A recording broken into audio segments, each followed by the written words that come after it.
여러분, 우리나라를 빛낸 인물 중에서 가장 뛰어난 인물이 있습니다. 여러분들 누구라고 생각하세요? 여러분들이 생각하는 우리나라의 진정한 애국자, 우리나라를 위해서 진짜 큰 일을 하신 분, 저는 세종대왕이라고 생각합니다. 왜냐하면 세종대왕이 다른 나라 이름도 젖은 왕이라고. 여러분 그 사실을 혹시 알아요? 이 세종대왕이 세계 세 나라의 이름을 주어졌습니다. 캐나다, 그 다음에 미국, 일본. 이런 얘기는 처음 들으신 거죠. 그럼 뭐 교회 나오면 뭐 새로운 지식들을 많이 얻고 가고요. 굉장히 좋아집니다, 여러분.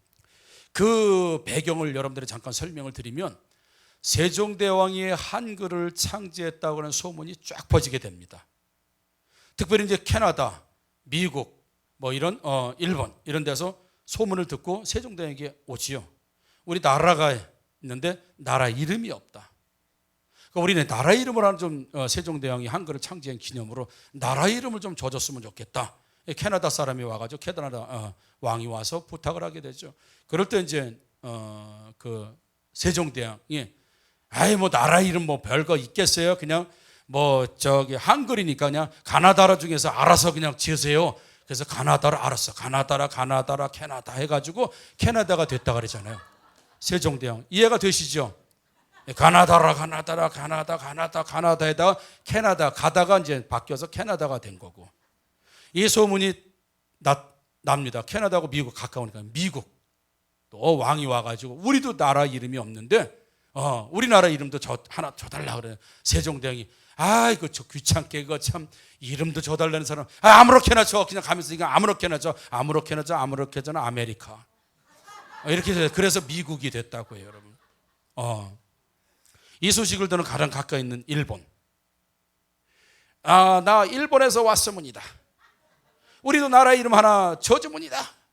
그러면서 뭐 독도는 우리 땅입니다. 막 이러와 거기서 또 독도는 우리 땅이라고 막 우기고 막 이러는 거예요. 세종대왕이 막 화가 났잖아요. 그래가지고 여봐라, 조폐라 그런 거예요. 알겠습니다. 조폐, 알았어요. 조폐, 재팬. 그래가지고 일본이 됐다고 하는 뭐 뜬소문이 있습니다만은 이 얘기에도 웃어주는 여러분들에게 갑절에 있기를 주님의 이름으로 축복합니다. 사람들이 강팍하면 안 돼요. 말세가 되면 울어야 될 때 사람들이 울지를 않고 웃어야 될 때 웃지를 않고 이런데 웃어야 될 땐 웃고 울어야 될 땐 울고 불만이 있으시면 지갑을 던져요. 나한테 얼굴로 표현하지 말고. 아무튼 캐나다, 아메리카, 재팬 뭐 이래가지고 나라 이름을 졌다. 그런데 여러분들과 제가 애국자입니까? 여러분들 애국자예요? 애국자입니까? 아니에요? 매국노예요? 다? 전 애국자입니까? 여러분? 모세의 국적이 어디입니까? 모세의 국적. 자, 모세가 애굽에서 이집트에서 40년 살았어. 출생신고 거기서 했어요. 이제 애굽. 이집트가 이 모세가 출생신고하고 40세까지 살았어. 그리고 나서는 미디안에서 40년. 그 광야로 나와가지고 결혼하고 애 낳고 40년을 쫙 평범한 가정 속에서 잘 살았습니다. 40년. 그리고 또 유대인들을 구출해가지고 광야에서 유대인들과 함께 40년. 그럼 모세의 국적은 어디예요? 애굽이에요? 미디안이에요? 유대인이에요? 40년. 여러분들 국적을 모세 국적을 어디로 놓으면 좋겠어요? 예?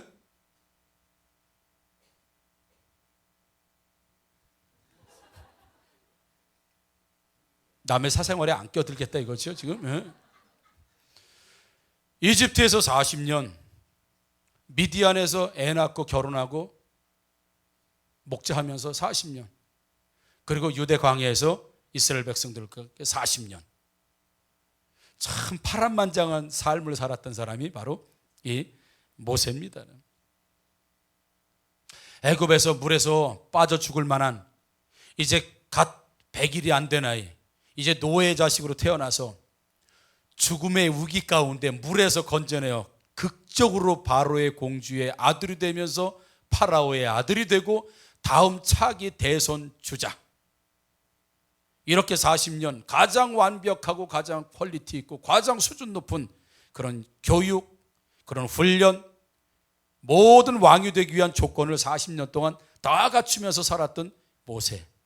근데 하루아침에 살인자가 되어서 광야로 사람 살지 않는 곳 쫓겨나서 미디안이라는 곳에 가서 거기서 어떤 여자 도와주고 그 여자와 결혼하고 40년 동안 아이 낳고 평생토록 내가 여기서 살아야 되겠다, 이제 정착해야 되겠다, 다시는 애굽으로 돌아가지 못하니까 내 삶의 근본지가 여기다라고 40년 동안 살았는데 그렇게 평안하게 살았습니다. 애 낳고 잘 살았어요. 그런데 나이 80에 갑자기 웬 떨기나 나무에서 불이 팔팔 타서 나무는 안 타고 불은 있어요. 웬일인가 싶어서 갔더니 모세야 모세야, 웬 어떤 어른의 목소리가 나더니 내가 너를 애굽으로 보낼 테니 너는 이제 이곳을 떠나서 애굽에 가서 바로와 함께 기적을 일으키고 기적을 행하고 그러고 나서는 200만이라고 넘는 그 인구 내 동포들을 이끌고 너는 가나안 땅으로 들어가야 된다고는 새로운 사명을 받고 40년이 될지 그가 50년이 될지는 알지 못했지만 나이 80에 완전히 새로운 인생, 완전히 새로운 인생을 살게 되는 이 모세의 인생은 참으로 왕에서 아예 목자로, 그리고 다시 자기가 섬겼던 그 나라의 구출자로 들어가는 모세 인생을 통해서 정말 파란만장한 삶을 살았던 모세가 오늘 말씀을 통해서 보게 되면 하나님의 사명을 받게 됩니다. 모세야, 내가 너를 애굽으로 보낼 테니 너는 나의 사명을 가지고 내 지팡을 가지고 여호와의 이름을 가지고 너는 가서 하나님의 이름으로 내 백성을 구원하라. 안 됩니다. 하나님, 내가 갈 수가 없습니다. 나는 말을 잘하지 못하는 사람입니다.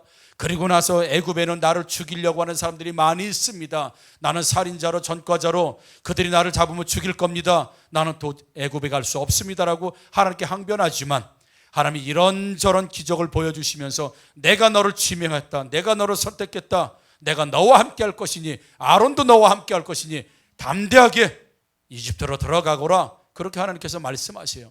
그래서 모세는 포기하고 하나님이 함께 하신다면 한번 해보겠습니다라고 하나님께서 허락하시고 하나님이 인정하시고 하나님이 든든한 백이 된다고 하는 이런 약속을 가지고 왔습니다. 그리고 문제는 이제 가족이잖아요. 가족.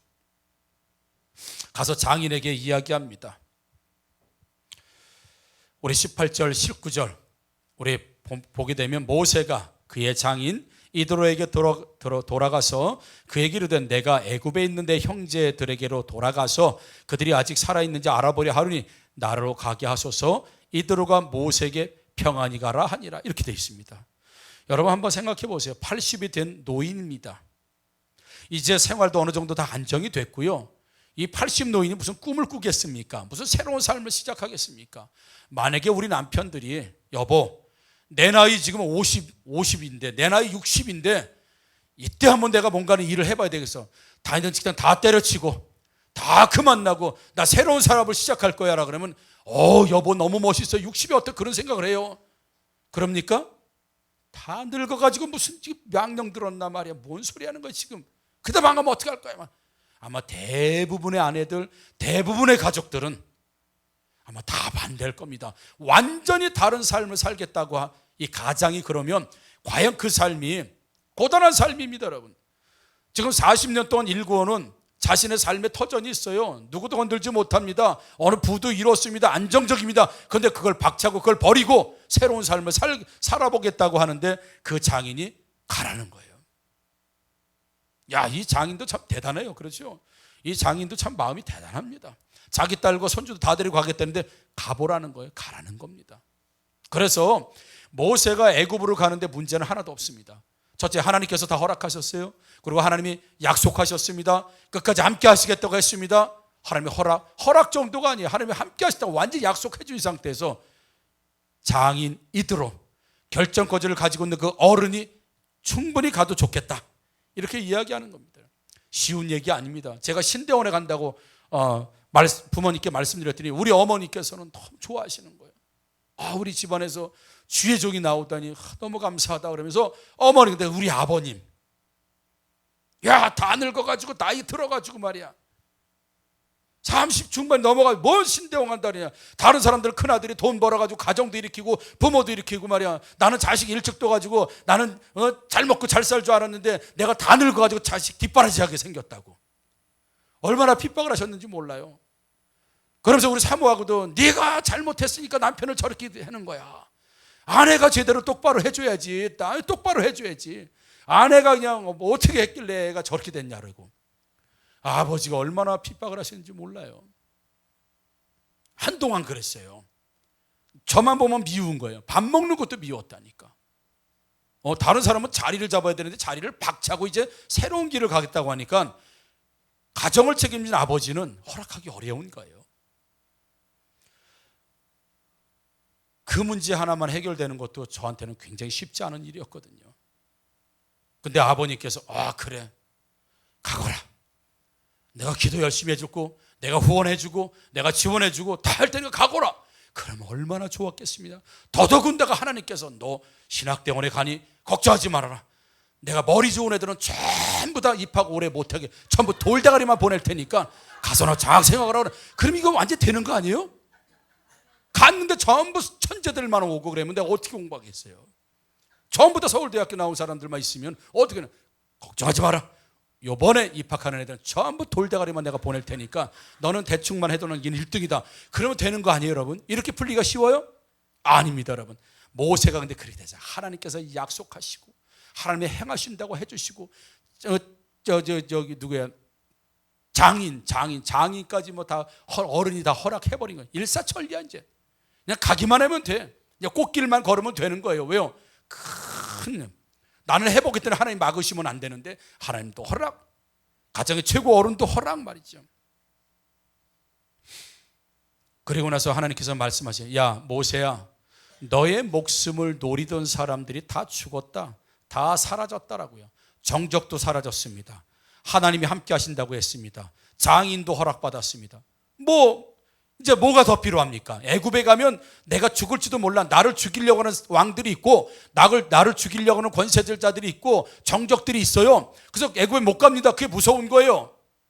근데 정적들 다 죽었어요. 그리고 장인도 어른도 허락했습니다. 나도 허락했어요. 하나님도 허락하셨어요. 또 무슨 문제를 해결해야 됩니까? 해결할 게 이제 없어요. 다 됐습니다.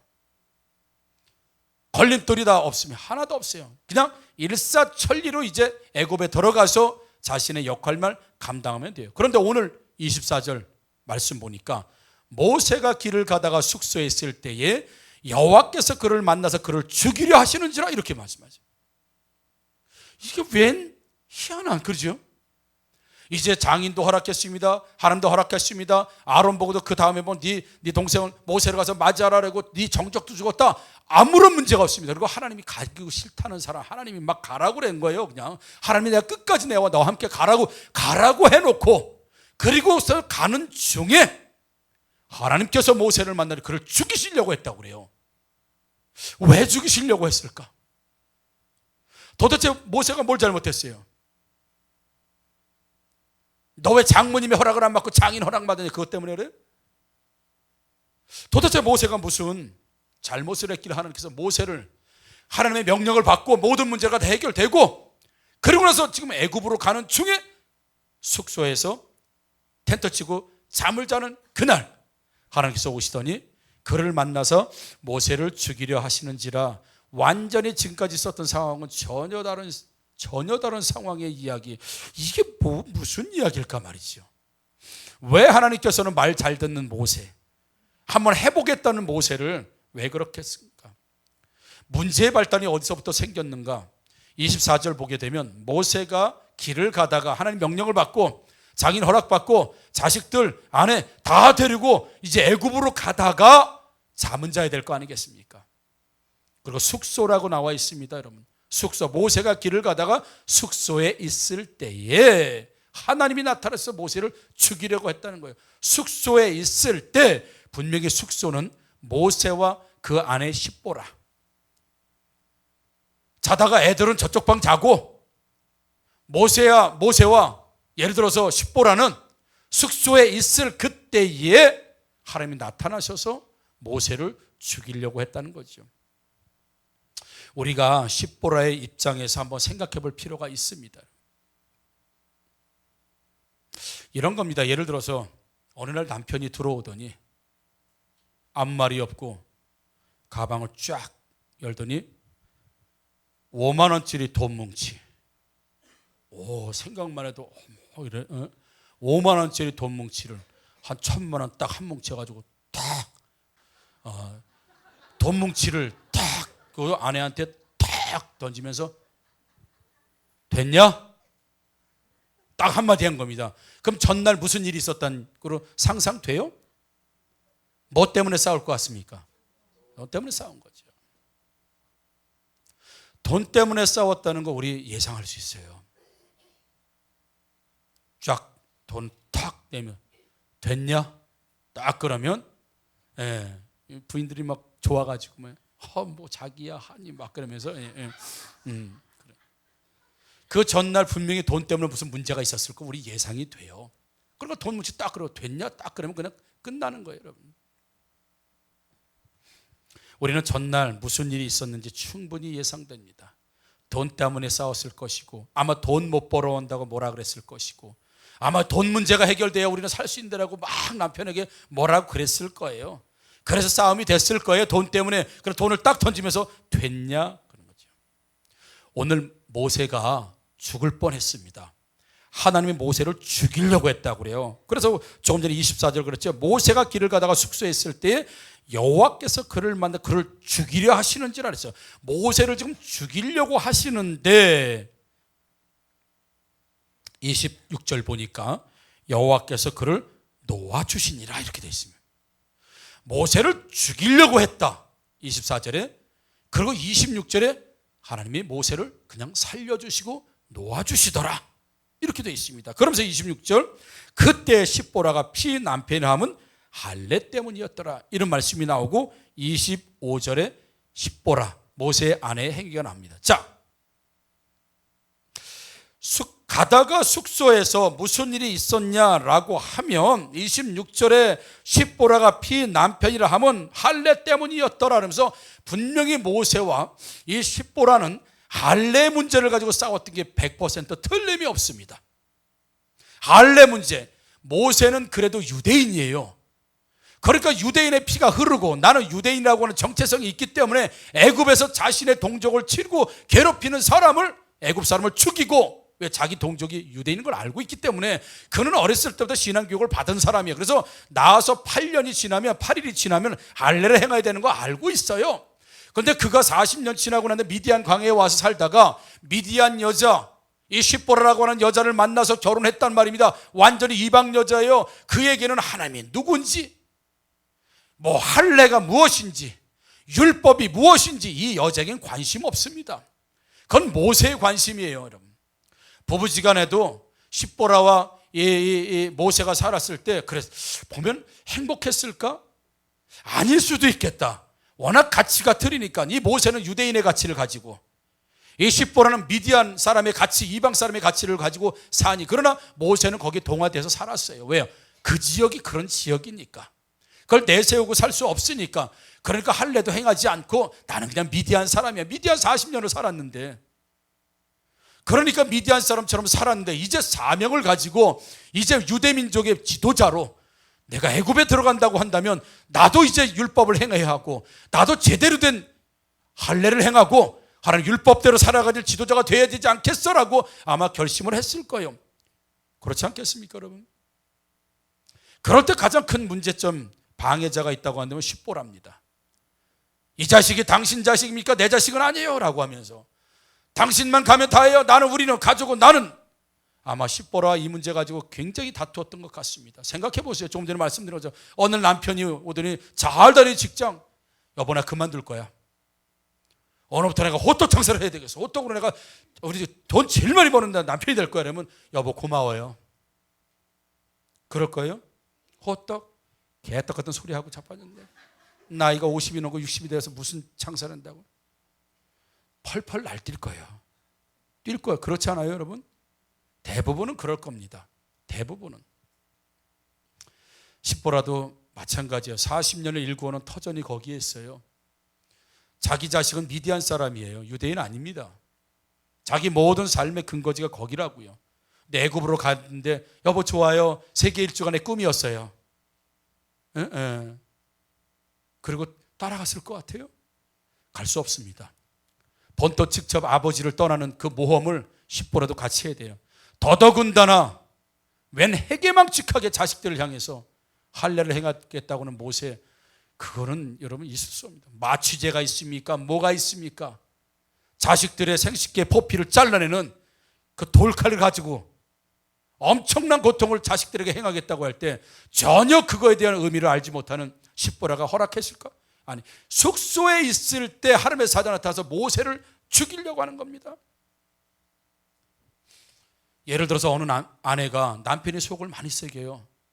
정말 속 많이 새기는 남편들이 있잖아요. 젊을 때부터 속을 새기는, 하나님 우리 남편 좀 어떻게 해주세요. 우리 남편 정신 좀 차리게 해주세요. 막 기도합니다. 하나님께서 응답, 알았다. 너희 남편 정신 차리도록 내가 내일부터 불치병을 주마. 시력을 점점 잃어갈 것이고 장님이 될 것이고, 그리고 점점 머리는 지능은 떨어져서 3년 내로 치매가 올 것이고, 정신을 차리게 하고 내가 너희 남편을 불치병, 그렇게 미워하고 그렇게 싫어하는 남편 내가 불치병 주마, 아니면 내가 죽이마, 내가 큰 병을 주마라고 하면 할렐루야 아멘 그럴 아내들이 있어요? 없습니다. 믿다고 그렇게 기도했을지 하나님 그게 아니라요. 꼭 그런 뜻이 아니라요. 분명히 그렇게 아내들은 기도하게 될 것이에요. 바로 그런 얘기입니다. 할례를 행하겠다고 하는 모세, 할례를 행하지 못하게 하는 십보라.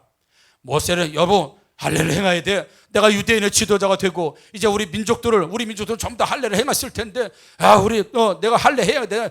우리 율법이 그렇게 돼 있어. 더더 지도자인데 내가 자식이 그렇게 되면 안 되잖아, 안 하면. 그래서 할례를 행하라고. 십보라는 내 눈이 흙이 들어가기 전에 내 자식 할례 못합니다. 막 그러고 숙소에서 싸웠다는 얘기요. 그럴 때 하나님의 상대라서 야 이 모세 이놈아,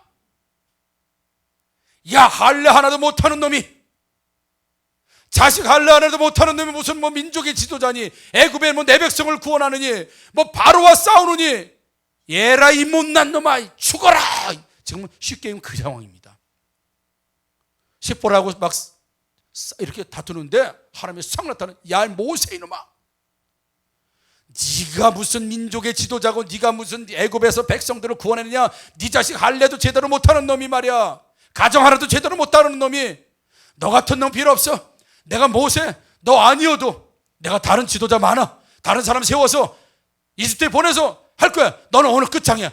너 죽어봐라. 그러고 하나님께 죽이려니까 십보라가 뭐야 이거, 할례 때문에 내 남편이 죽는단 말이야. 할례 안 해서 남편이 죽는다. 아닙니다. 그리고 돌칼을 가져다가 자식 벽에다 확 던진 다음에 됐죠? 할례했죠? 지금 그 내용이에요. 할례 했잖아요. 내 남편 죽이면 안 되잖아요. 내 남편이 할례 때문에 죽을 수는 없잖아요. 자식의 표피를 베서 할례를 행하고, 모세 했잖아요.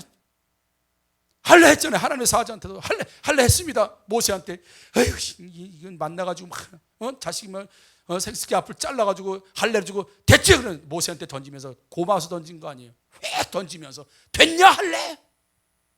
이제 할례 됐냐 이거예요.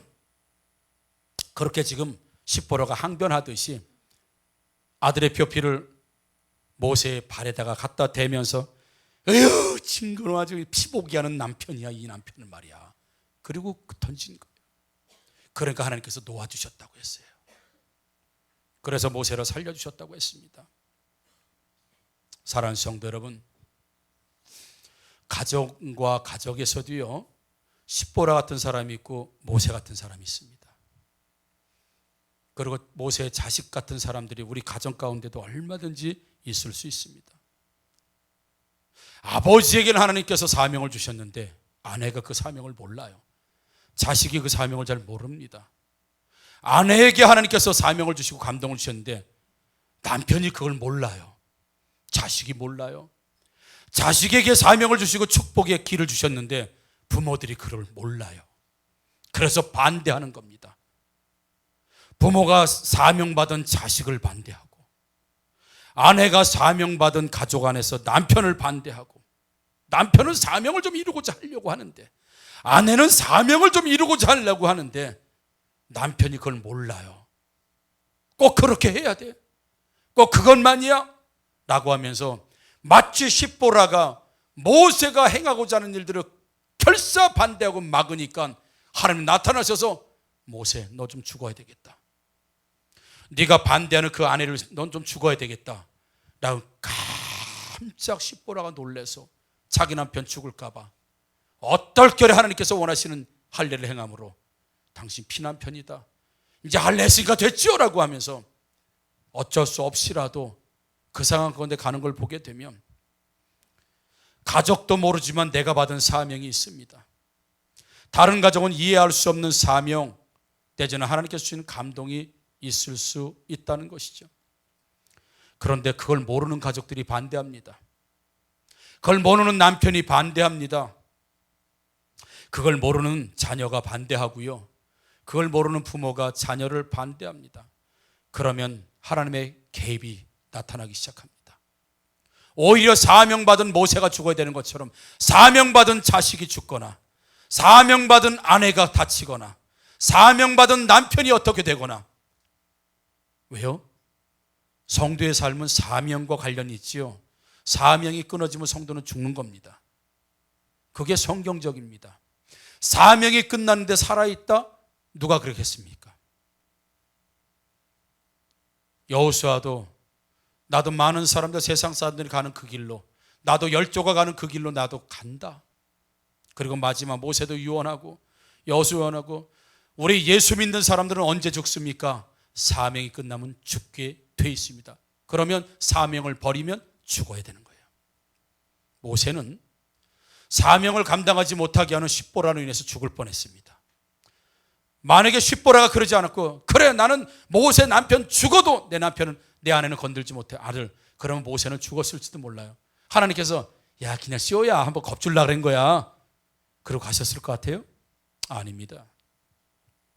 사랑하는 성도 여러분,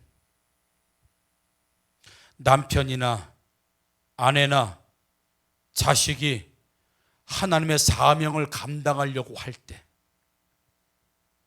그 길이 올바르고 하나님이 원하시고 기뻐하시는 뜻이라고 하면, 십보라처럼 원하지 않지만 그 길에 함께 하시고 동역하는, 결단하고 협력하는 자세의 모든 가족들이 되시기를 주님의 이름으로 축복합니다.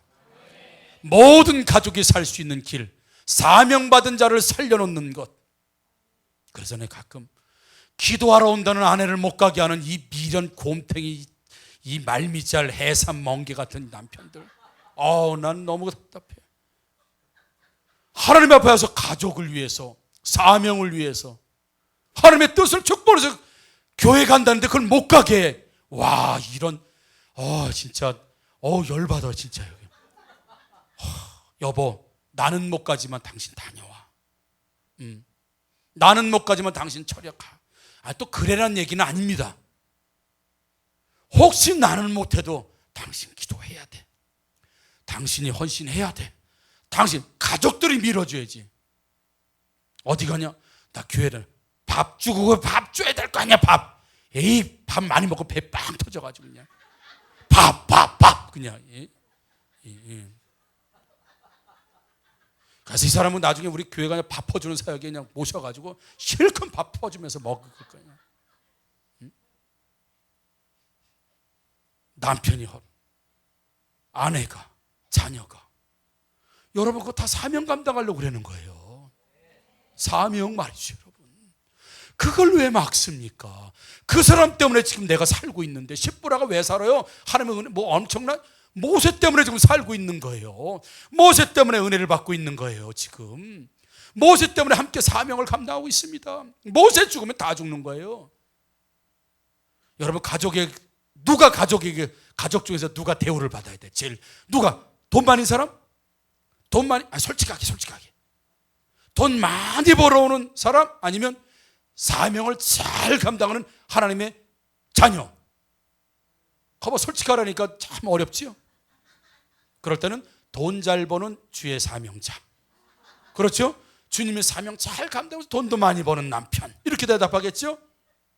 할렐루야. 그런 여러분들 되시기를 주님의 이름으로 축복합니다.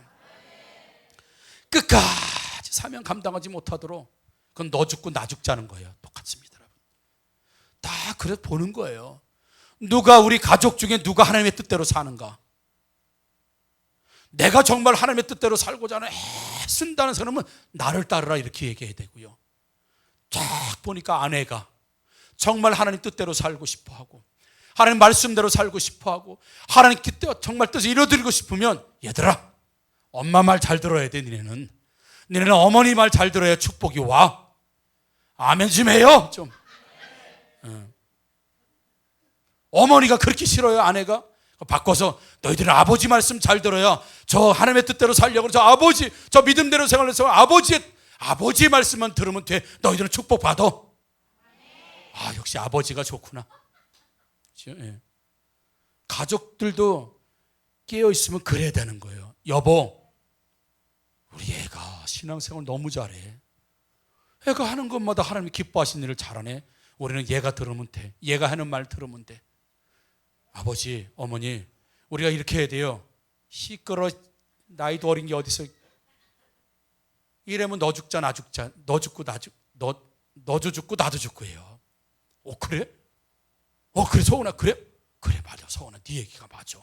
엄마가 잘못 생각했어. 서은이 네 얘기 맞아. 그 우리 서은이 따라만 갈 거야. 그러면 가정이 복이 오는 거예요. 왜요? 제가 사명자니까. 걔에게 비전이 왔으니까요. 그와 여호와가 함께 하니까요, 여러분. 엄마 그러면 시끄러서 너도 내 나이가 되면 다 알아 막 그러면서. 그거 아닙니다. 십보라가 모세는 하나님의 뜻대로 살려고 할 때 강력하게 반대했던 와이프 십보라, 그때 하나님이 딱 개입하면서, 그래? 십보라, 너 남편이 하는 일 네가 지금 맡고 있는 거야? 지금 애굽으로 들어가면서 할례 행한테 맡고 있는 거야? 그래, 좋아. 그럼 네 남편 내가 죽이마. 십보라 깜짝 놀란 겁니다. 이놈 할례가 뭐라고 내가 남편이 죽어요? 알았어. 즉시 자기가 그렇게 반대하던 할례를 자기 자식에게 딱 하고 여호와에게 보여주고 할례 행했습니다. 남편한테는 좋아서 그런 건 아니에요. 그래, 당신이 그렇게 원했던 에이 자식의 표피다, 에이 가져라 그러고선 그렇게 일이 해결된 이 모습을 우리는 볼 수 있습니다. 그래서 사랑하는 여러분, 신자는 불신자와 상담해서 불신자의 의견을 따르면 안 됩니다. 불신자는 늘 하나님의 뜻을 구하지 못합니다. 가족 안에서도 가정 안에서도 누구의 의견을 청취해야 되냐면 믿음 좋은 사람, 사명받은 사람, 물론 가족이 다 있겠지만 정말 하나님의 뜻대로 살고자 하는 그 사람의 이야기를 들으면 가정이 복이 옵니다. 가정이 열립니다. 해결됩니다. 무조건 아버지라고 해서 막 아버지의 의견만, 아니 말 안 들으란 얘기 아니에요. 주의 일을 감당할 때에 아내, 남편, 자녀 할 것 없습니다. 누구든지 하나님의 뜻에 더 민감하고 하나님 말씀에 더 민감하고 사명을 가진 그 사람이 있다고 한다면 어쩌면 신앙의 결정은 그 사람의 이야기, 그건 누구도 마찬가지, 가족에 그 사람의 이야기를 따라. 여러분 불신자하고 상담해요. 그럼 하나님이 기뻐하시는 결정을 못 내립니다. 믿음이 약한 사람은 하나님의 뜻을 잘 구하지 못합니다. 근데 믿음이 좋은 사람이 믿음이 약한 사람의 결정을 따라가요? 아닙니다, 여러분. 그건 안 되는 거예요. 그건 축복이 안 됩니다. 믿음 좋은 사람, 하나님의 뜻을 알고 있는 사람, 비전이 있는 사람, 그래서 아내가 주일 열심히 해요? 여러분 같이 할 뿐만 아니라 밀어주시기를 주님의 이름으로 축복합니다. 남편이 주의 일 많이 감당하시고 하나님 뜻대로 살려고 해서 그럼 남편을 밀어주시기를 주님의 이름으로 축복합니다. 자녀가 그렇게 살고 있습니까? 그러면 자녀를 밀어주세요. 하나님은 자녀를 통해서 가정에 복이 옵니다. 남편을 통해서 옵니다. 아내를 통해서 옵니다. 여러분 교회 안에 누가 일꾼입니까? 누가 교회를 살리는 사람입니까? 가정을 살리는 사람입니까? 모세 같은 사람, 사명받은 사람. 모세가 사명을 감당하지 못하면 그날은 죽는 겁니다. 왜요? 성도는 사명 끊어지면 죽는 겁니다. 우리가 살아있는 일은 사명 때문이에요. 하나님이 하시라고 하는 일을 감당할 일이 다 끝나면 이제 다 열조에게 돌아가게 돼 있는 게 우리의 사명입니다, 여러분.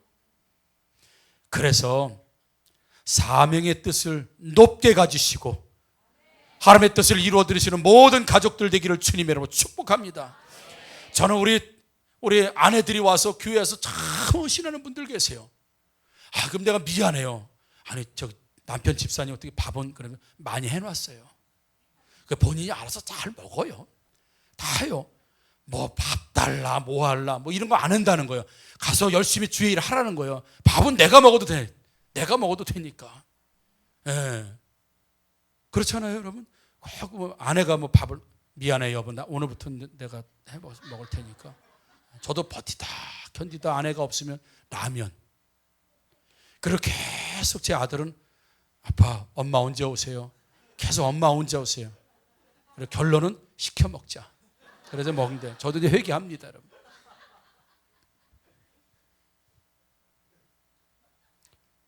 가족 중에서 누구의 뜻을 따를 겁니까? 모세 같은 사람. 모세는 얼마나 답답했겠어요. 사명을 알아듣지도 못하는 십보라, 이방 여자. 그 여자를 데리고 갈래니 얼마나 답답했겠습니까? 근데 하나님이 안 되니까, 결판이 안 나니까 하나님이 개입하시는 거예요. 그리고 결론은 어떻게 내세요? 모세를 죽이겠다 이거예요. 사명받은 자를 죽이겠다는 얘기입니다, 네 가족 중에서. 그러면 얼마나 더 편하겠냐 이거예요. 사명받은 자가 사라져요. 그럼 사명 없는 자들이 살면 얼마나 좋겠어요. 사명 얘기 이제 안 해도 되고, 뭐 할래 그런 거 얘기 안 해도 되고, 그냥 이방처럼 살면 돼요. 분란을 안 일으켜도 돼요. 검을 가지고 나누지 않아도 돼요. 근데 꼭 주의 뜻대로 산다고 하는 가족이 꼭 나서가지고 안 돼요, 이렇게 하면 꼭 가족이 또 분란이 오고. 근데 그때 말을 들어야 돼요. 그때 그 뜻을 따라야 합니다. 그래야 은혜가 되고 축복이 된다는 사실을 여러분 꼭 기억하시고, 누가 교회 안에, 누가 가족 안에, 누가 셀 가족 안에, 누가 중심해야 되고, 누가 이끌어가야 되고, 누가 하나님 앞에 가야 되겠습니까? 하나님 말씀을 듣는 자, 사명을 갖추고 있는 자, 하나님에게 민감한 사람, 그 사람 살려놔야 됩니다. 그 사람 죽이면 가족이 다 죽습니다. 그 사람 살려야 돼요. 누구예요? 여러분의 가족은 누굽니까? 예? 저요? 좋습니다. 여러분들 되시기를 주님의 이름으로 축복합니다. 그리고 가족에서는 제일 대우받아야 될 사람이 하나님의 뜻대로 사는 사람, 그 사람 살려야 내가 살고, 그 사람 때문에 우리 가족이 지금 살고 있고요. 그게 진짜 진귀한 보배고요. 그게 진짜 우리 가족을 진짜 살리는 사람이 바로 하나님 뜻대로 사명 가지고 사는 사람이라는 사실입니다. 여러분, 사명 가진 자가 사명 죽으면 다 죽어요. 다 죽습니다. 오늘 모세가 해결이 안 되니까 하나님이 직접 개입해서 모세를 죽이려고 했는데, 그 반대하던 십보라가 회개하고 할례를 행하니 모세도 살고 그 문제가 해결됐다 라고 하는 이 말씀을 통해서 보게 되면, 다시 한번 우리 교회는 정말 사명으로 충분한, 그래서 목사님이라고 하지만 하나님의 말씀에 귀를 기울이는, 정말 하나님의 뜻에 귀를 기울이고 정말 귀가 있는, 하나님과 소통하는 사람의 이야기는 제가 또 잘 들어야 합니다. 왜요? 그 사람을 통해서 하나님 나에게 주신 메시지가 있기 때문에 그렇습니다. 가족도 똑같아요. 여러분, 믿음 좋은 분들, 기도하는 분들, 하나님 뜻대로 사는 분들, 정말 헌신하는 분들을 아껴주시고 사랑해 주시고 괴롭히지 말아요. 짠지 걸고 넘어뜨리고 힘들게 하고 그러지 말아요. 다 가족 살리고 있는 사람이에요. 지금 가정을 지탱하고 있는 사람이에요. 돈은 내가 벌어오지만 진짜 살게 하는 사람은요, 자식일 수도 있고 아내일 수도 있고 남편일 수도 있어요. 아니, 모두일 수도 있습니다. 여러분, 믿음 좋다고 갈구지 마세요. 교회 간다고 너무 핍박하지 마세요. 그러니까 내가 지금 살고 있는 거예요. 안 그러면 나한테 어떤 일이 생길지 몰라요. 그래도 그렇게 핍박받아서 아내가 가서 기도하고 남편 기도하고 자녀가 가서 하나님 앞에 선하게 그렇게 사니 그 혜택 나도 받고 지금 사는 거예요. 알기나 아세요, 여러분? 그런 거예요, 여러분. 그래서 여러분, 하나님의 뜻대로 사는 사람이 얼마나 나에게 귀중한 사람인지 모릅니다. 셀 가족 안에서도 마찬가지입니다. 그 사람 밥을 사주고 예뻐해주고, 어디 갔다 왔어? 여보 나 교회 갔다 와서 막 업어줘야 돼. 교회 갔다 왔다면 업어줘야 돼요. 얘야, 너 어디 갔다 왔냐? 저 교회 업어주셔야 돼. 너 어디 갔다 와서 저 예배 드리고 왔어요? 그럼 아버지가 딱 예배 드렸다고, 그죠? 돈도 딱 쫙 주.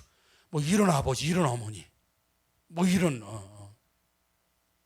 여러분, 그래서 여러분 가족 안에 진짜 신앙과 믿음과 사명을 가진 자가 중심이 되어서 축복의 가정으로 꼭 살아가시고, 반대하지 마시고, 핍박하지 마시고, 걸림돌 되지 마시고, 동역자가 되어서 그 사람 살리고 우리 가족이 모두가 살아서 여러분 행복하고 복 받으시는 가정 되시기를 주님의 이름으로 축복합니다. 아멘. 우리 찬양하도록 하겠습니다.